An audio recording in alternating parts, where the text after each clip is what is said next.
तयार झालाय झणझणीत आणि चविष्ट बेसन पिठाचा झुणका। तुम्हीही करून बघा। आवडल्यास लाईक, कमेंट आणि सबस्क्राईब करायला विसरू नका फ्रेंड्स। हॅलो फ्रेंड्स, कसे आहात? आज मी बनवणार आहे झुणका। झुणका बनवण्यासाठी लागणारा साहित्य आहे, 1 कप मी बेसन पीठ घेतलंय। इकडे हिरवी मिरचीचा ठेचा आहे, त्याच्यामध्ये मिरची, जिरं, लसूण ते वाटून घेतलेलं आहे। कोथिंबीर आहे, 10-15 पाकळ्या लसूण आहे, अर्धा टोमॅटो आहे आणि 1 मोठा कांदा मी उभा चिरून घेतलेला आहे। परत इकडे मसाल्यामध्ये आपल्याला जिरं लागणार, मोहरी लागणार, हिंग लागेल आणि तेल लागेल। तर आता मी झुणकं बनवायला सुरुवात करते। गॅसवरती मी कढई ठेवलेली आहे। आत्ता घालते मी तेल घालते। तेल थोडंसं जास्तच घालायचं, कारण झुणक्याला तेल जास्त लागतं। तेल गरम झालंय, आता घालते मोहरी, 1 छोटा चमचा मोहरी, जिरं,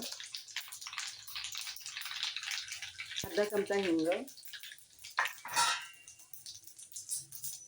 लगेच घालते मी कांदा। कांद्यासोबतच लसूणही घालायचा।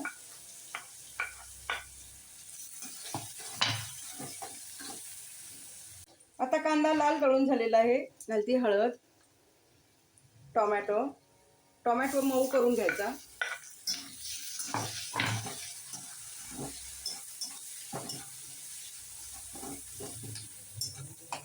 टोमॅटो मऊ झालाय, आत्ता घालते मी ठेचा मी सगळ्याच्या शेवटी घालते, कारण करपतो आणि त्याचा ठसका उठतो आणि त्याची चव पण चांगली नाही लागणार, म्हणून सगळ्याच्या शेवटी मी सगळ्या कांदा वगैरे तळून झाल्यानंतर ठेचा घातलाय। हे बघा, झुणक्याचा मसाला किती छान तयार झालेला आहे। चवीप्रमाणे मीठ घालते। आता घालते बेसन पीठ। बेसन पीठ असं छान हलवून भाजून घ्यायचं।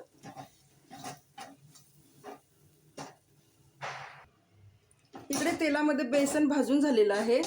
आता थोडासा पाण्याचा शिपका मारायचा, थोडासा, आणि झाकण ठेवून वाफ काढायची। आता झुणका शिजून झालेला आहे, वरून घालूया कोथिंबीर आणि छान मिक्स करून घेऊया। तयार झालाय आपला झुणका।